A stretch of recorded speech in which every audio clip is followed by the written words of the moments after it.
If you have been in these Google streets trying to figure out how to become a doula, only to emerge hours later after having spent time, energy, and effort, only to realize that you still have no clue where to begin, I have good news for you. This video was created just for you. I remember spending hours and hours in the internet streets, on Reddit forums, in Facebook groups, on YouTube, Googling and finding blogs, trying to research how to become a doula, only to feel frustrated and overwhelmed that I didn't have any more clarity than I did when I started. After 5.5 years in the industry, I have attended over 40 births. I've been at the bedside with babies for over 1,000 hours, supporting families locally, changing diapers, soothing babies, folding laundry, standing next to people and encouraging them throughout their parenthood journey. And this has taught me a few things about the steps that you really need to take in order to become a doula. So, in this video, we are going to talk about the 3 simple steps that you need to take to become a doula. And stay till the end because I'll also share with you some of the frustrations, challenges, and some of the pitfalls that I see a lot of aspiring doulas make that ends up impacting the way that they are able to show up for their families and also the longevity that they're able to have in this work. And while I'll share those things with you, I'll also share some tips with you on how you can avoid those so you'll be successful. So first things first, I don't want to assume that everybody knows exactly what a doula is and what a doula does. I realize that some of you are coming to this work because you feel called to after a birthing experience that didn't quite go the way that you expected. Some of you are coming to this because someone you love or care about has said to you, yo, you would make a really good doula. And after finding out what a doula does, you kind of think you know, and you've Googled a little bit and you're thinking like maybe this could align with some of your passions for pregnancy, birth, and babies and supporting people and making a difference in the world. So let's get clear right now. What exactly is a doula? What do we do? So imagine this. The person who you have been dating for the last 12 months, who you're absolutely in love with, you guys get along famously, and they propose to you. You couldn't be more excited. You say yes. And as soon as you say yes, you decide that you want to get started planning your dream wedding ASAP, right? And you're quickly overwhelmed by the number of things that pop up that you have no idea how to answer. For instance, how far away should you be looking to set the date, right? What should your budget be? What about venues and menus and the design of the building? And what about someone who can officiate or marry you? Should you do it in a church or should you pick some other sort of neutral venue, right? All of these things start to compound and start to overwhelm you. And you can get in Facebook groups, you can Google, you can watch YouTube videos, you can actually go to that old thing called the library and rent books about how to plan your dream wedding, or you can hire a wedding planner, right?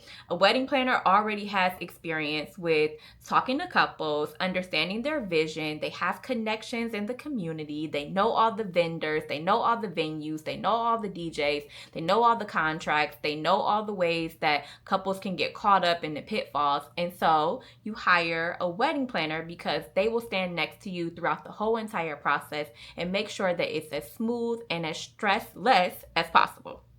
Okay, so now that we've drawn that, let's talk about doulas. Doulas do the same thing that wedding planners do, only we just so happen to be in a different space, right? So with doulas, we are supporting people in transition when it comes to life and loss of life.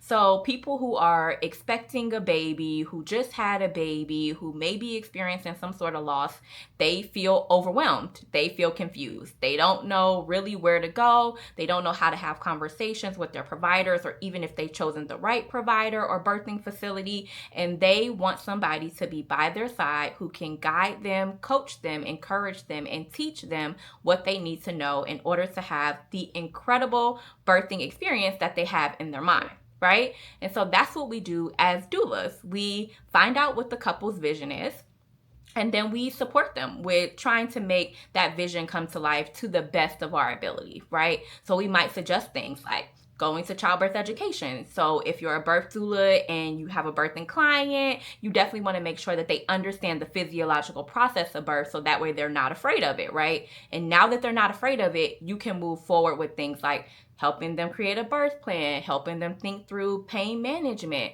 helping them to put together a team of maybe other holistic practitioners to make sure that they're physically ready to give birth in the way that they see fit. The cool thing about doulas is that we don't just help families who are going to have a birthing experience. We can help families around all types of experiences when it comes to life and loss of life.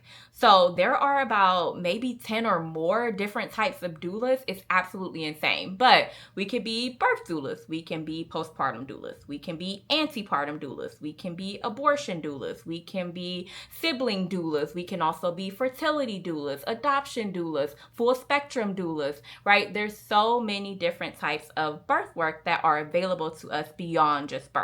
So that means that we get to decide where we feel called to support people and show up for people in that space when they need us most. Okay, now that we are clear on what doulas are, where we can support, and the different types of doulas, let's hop all the way in to step number 1, right, for becoming a doula. So step number 1 would be research and preparation. Now, I know what you're thinking. Sis, don't send me back in the Google streets. I've already been out there. It's scary. Don't worry. I'm going to give you a few different things to think about before you go out and research, right? So first of all, let's put a deadline on your research. Child, I done ran into folks that done told me they've been researching how to become a doula for 9 years. One thing I know is that it don't take all day to figure out what certification program that you want to move forward with. So let's set a deadline. Maybe it's 90 days ahead, maybe it's 6 months ahead, maybe even a year. Listen, the sooner the better, but let's definitely set a deadline, and let's not get comfortable with seeing all of the options, sitting in indecision, doing all the research because we're comfortable there and we don't have to take action. It will be scary, but our goals and our dreams are only going to come true if we combine research with action. So set a deadline on your research. Second thing that I want you to do is to start to think about you. Where are you located physically? Do you want to support people in your local town, or do you want to support people online, right? I want you to also think about your capacity, right? Is there things going on in your life right now that are going to make it difficult for you to fully commit to a year or more of becoming a doula, right? Whatever that may entail. And I want you to think about this because a lot of people want to become a doula after they just had a baby 5 seconds ago, after they've just experienced a loss, while they're in nursing school, right? And those things can be really trying to try to couple being a doula with, because being a doula is going to require time, energy, and effort that you may not have because you're a new baby, or because of your school schedule, or because of your life as a caregiver, taking up the additional time that you would need to spend pursuing this new career as a doula. So take inventory of your capacity. If you do have to kind of spread things out a little bit more because you don't have a lot of capacity for being a doula, it's better to start things off slow and to have longevity and consistency than to start things fast and then realize you got in over your head and then you have to quit or stop before you plan to. Okay. The next thing that I want you to think about is, what is your vision and what type of lifestyle do you want to live, right? So you want to be a doula. What does that mean though? Like, why do you want to become a doula? Do you want to become a doula because you feel like you can make a difference in the industry, because you want to specifically connect with a specific type of parent so that way they know that they're not alone in this journey? I've met a lot of doulas who were teenage moms who want to support teenagers, to let teenagers know that they have, holistic and caring and encouraging support, and that they are able to do this and to step into this work, right? So get very clear on the type of vision that you have for stepping into doula work, and also the type of lifestyle that you want to live. So do you see yourself being able to become a doula and still travel, still see the world, still be out in the streets, right? If you do, then you may want to consider not being a doula who is location based and who is tied to having to show up every single time somebody goes into labor, right? Or a postpartum doula who has to be at a client's house, right, Sunday through Saturday for a certain amount of hours. If you want freedom and flexibility, you do want to think about that, right? Is there a period of time where I can be a doula and then travel at a different time in the year? Or should my practice be maybe online? That way I am location independent and I can support clients from wherever I may be in the country or in the world, right? So that's something else that you want to think about. I also want you to know that you should know your learning style, right? I know for me, I definitely can wane in motivation. So if you hand me an online course, child, it may get done, it may not get done. It just depends on what my motivation levels are like. However, if you give me a day and a time to come in person and sit at the feet of a teacher and it's live and interactive and I get to ask questions, then guess what? That removes all excuses for me. I'm going to make sure I'm available. I'm going to make sure work is canceled. I'm going to make sure my daughter has somewhere to go, right? And I'm going to sit down and absorb all of that information. So I know for me, in-person training is best. If I do an online training, it may or may not be completed. And if you are the same way, where you know for sure that you've gotten some online self-paced stuff and yourself ain't got through it, then you definitely want to consider doing an in-person training versus online. So be honest with yourself about where you are, about your capacity, about your motivation, and about the lifestyle that you want to live. So that way you can show up in doula work fully and completely as you move forward on your journey. Okay, some additional things to think about now that you are asking yourself some questions about where to move in your research process. First thing is budget. I definitely want you to know how much money you have available to spend. While there are training organizations that may have grants or scholarships available to supplement the cost of training, you definitely want to know what's your max budget. Some places just may automatically be out of the window because they fall outside of the budget that you want to spend. The other piece is know where you want to work, right? So some of us already know that we want to work with a local agency or a local birth center, or we want to be able to support families that have Medicaid insurance, right? And so if that is the case, those things may automatically narrow where you are allowed to train because they'll tell you these are the training organizations that we accept. So while being a doula is an unregulated industry, meaning that at the time of the recording of this video, we don't have any governing body, right? So nobody's telling us what to do or how to practice or anything like that. However, insurances are stepping in to pay for doula support. And there are states, at least in the US, some states that are starting to work with Medicaid in order to take doulas and allow us to have access to their patients and clients, which means that we do have to show up in a certain way and abide by their standards and guidelines. So check and see if the agencies you want to work with, if the Medicaid insurance that you want to collaborate with, or the state that you live in has decided to regulate doulas in some way and has put parameters on where you can train and operate within their limits. Okay, so now that we talked about sort of preparation before you go out and research, what are you looking for now that you're prepared to research?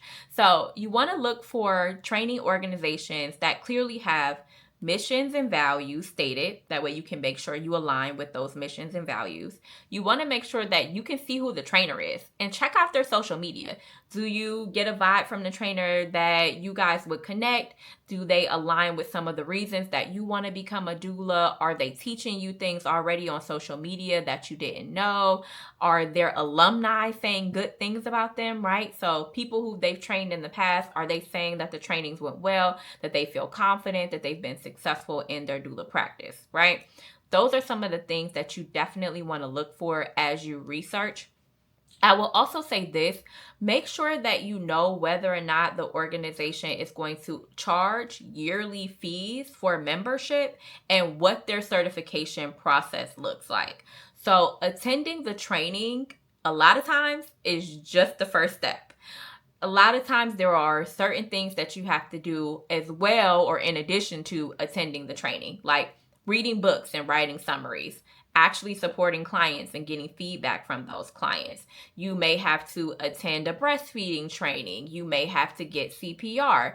I also suggest doing classes like bloodborne pathogens, and to also make sure that you do some sort of grief or loss training, especially for my birth and postpartum doulas. Not all babies make it earthside, and so you want to make sure you're prepared for that, right? So certification is going to be a process. You may have to take a test, and so you want to make sure that you have a checklist of all of the things that the organization is going to require for you to actually get the certificate to say that you're certified by them, and what is the time frame that you have to complete those certification requirements, right? So sometimes organizations will give you 2 to 4 years to complete the certification process. Not everybody, though, will allow you that time, and then some organizations don't have a time limit at all. So knowing whether or not you're up against the clock is something that you definitely want to know, right? So now that we have that, step 2 is going to be to go ahead and register for the training, okay? You've done all the research, you checked in with yourself, you know that this organization aligns with you. Go ahead, register online, pay them coins, and make sure that the day and the time aligns with your schedule and that you're ready to go. I would suggest that now that you have enrolled in the doula training, go ahead and go back to that checklist that you have for certification, and don't wait. Go ahead and start to knock some of those things off of your checklist. If your organization is requiring pre-work, if you got to read a book, if you got to take some sort of class before you get there, make sure that you are ready to do those things and you're ready to knock that out in the proper time frame. And I would suggest getting a physical binder or some sort of online folder. That way you can start to collect all of the things that you need and stay organized and on track for certification. And open up your cell phone and put some things in your calendar as far as reminders when you're maybe like a quarter of the way through and half of the way through your time of certification. So that way you can kind of stay on track with the things you need to do in order to be done with certification in a timely manner, right? Okay, so now that you have went ahead and enrolled in the training, step 3 would be to complete the certification process. So we've already been kind of talking about this throughout, but I do want to reiterate that certification is a process that happens after training, right? So you might attend a in-person 2-day doula training that might go from like 8 a.m. to 8 p.m., maybe over a Friday and Saturday or Saturday and Sunday.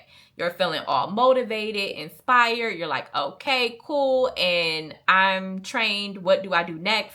You complete the certification process. So look in Amazon or on Thrift Books or in the Libby app that's connected to your local library to look for the books that they're requiring you to read. Read the books, write the summaries, right? You're also going to be attracting and serving clients a lot of times. So make a plan to attract those expecting families if you're a birth doula, or new parents if you're a postpartum doula, and go ahead and start to get out there that you are a doula and you are available to support clients.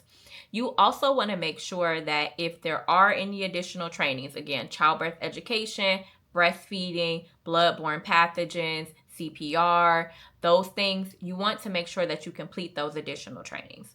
My suggestion would be to also throw a business training in the mix that will help you with marketing your local business and also setting up a business in your state. A lot of people don't realize, so this is an early tip, that becoming a doula means that you are starting a business, right?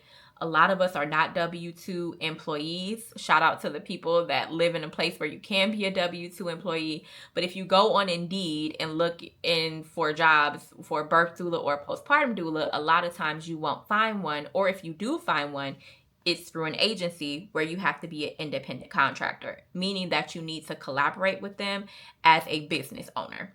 So that is going to be some steps that you need to complete as well. So if that's required, then you do have to complete that as part of your certification process to support clients, right? And any test that you need to take, make sure that you have online access to that. You're clear on if it's testing you on in-person material that you learn, on what you're learning in person and throughout the certification process, and that you are taking that test when the information is fresh in your mind. Okay, so I promised that I was going to tell you guys some of the common pitfalls that aspiring and new doulas fall into. So let's get right into that. I find that the number one thing that shocks a lot of doulas is the fact that you have to be an entrepreneur. So I'm telling you right now, as a doula, 99.9% of the time, you have to be an entrepreneur. So be prepared to start a business. Now, I know that can be a lot, that can be overwhelming. A lot of us did not imagine that we would be entrepreneurs or owning our own business.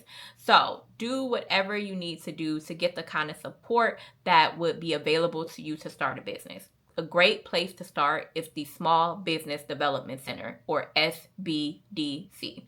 They are a free organization that offers mentorship, that offers training, that offers support for people that are trying to start a business. They are located in the US for sure, and they have offices and mentors for free available in just about any state you can think of. And if they're not in your state, you can meet virtually with mentors in other states. So check out the Small Business Development Center as well as score.org for support on starting a business for free. Okay, the other thing that I see a lot of doulas find challenging is staying inspired and motivated once they have left the training, right? So when you're in the training, you're super excited, you're super motivated, you can't wait to get started. And then as soon as the training is gone, you start to get overwhelmed, you're lonely, you're trying to figure things out. It starts to settle in like, oh, this ain't gonna be as easy as what I thought it was gonna be, and you are ready to quit, right? And so I want you to, while you're at your training, to connect with 2 or 3 other doulas. You guys create an accountability group and check in with each other, right? Meet weekly, meet monthly, meet on Zoom, meet in person, keep each other accountable, text each other, start a WhatsApp chat, whatever it takes, just to let each other know, I'm here for you, I can back up for you, how's certification going, I found this information out, did you find this out, I met this provider, have you met this provider, right? And to really start to connect and start to build your village as a doula. So many people think that being a doula is a solo sport, and they could not be more wrong. Being a doula is a team sport. And as they always say, if you want to go fast, go alone. If you want to go far, go together. And to have longevity in this work, you definitely want to go together. So find your doula village, okay? Wherever they are, wherever they may be, put together your support team. Okay, and the last challenge that I see a lot of doulas face that end up stopping them from getting started is the fact that they see a no as a rejection of them instead of what it is just somebody picking another option, right? So sometimes when we put ourselves out there and we start to meet new families, they are interviewing other doulas, and so they may or may not hire us. And so I know for me, when I got ghosted by my very first consultation, I started to go into a mental spiral about what that meant about me, what that meant about my capabilities, what that meant about me being a fraud because I'm stepping into a new identity as a doula that I've never been in before. I'm uncomfortable, and people can see through me, and they know I'm not supposed to be here, right? Talk about mind drama. I went down a whole spiral, and I actually quit being a doula for a few years. It wasn't until I had my daughter and hired my own doula that I was able to reconnect with my dream of being a doula, find my internal power, and to deploy that power in my journey now as a doula, right? I feel like I'm unstoppable, and rejection is just a part of the process. Now when I get interviewed and people say no, I don't even blink twice, because I know as many no's as I get, that means that I'm that much closer to a yes. And so I want to encourage you to reframe rejection and other things that may stop you, or things that may prove that you're in the wrong place. Because the moment you decide to level up and to step into your purpose and to really do what you're called to do, there are going to be things that come at you that try to stop you, that try to discourage you. Your mind is trying to protect you, right, from being hurt or harmed, from danger of change. Know that you're not in danger, that you are on the right path, that is normal, and to push forward, right? So those are my steps. those are my tips. I hope that that will help somebody who wants to become a doula, who is unsure where to start. If you are interested in receiving coaching and getting a customized career map for how to become a doula, definitely check the link in the description of this video. I would be honored to be your coach and to schedule a road mapping session with you so we can dive deeper and you can ask me questions about your particular situation. Also, guys, comment below and let me know what was the most impactful part of this video for you, what was the most helpful part, and comment on somebody else's comment as well, because one thing that we know is that being a doula, again, is not a solo sport, it's a team sport, and so we need as many people cheering for us and clapping for us as possible. So comment below and comment on someone else's comment below and encourage them to keep going and to keep moving forward. All right, guys, I guess my first YouTube video is in the books. I look forward to seeing you guys in the next one. Bye for now.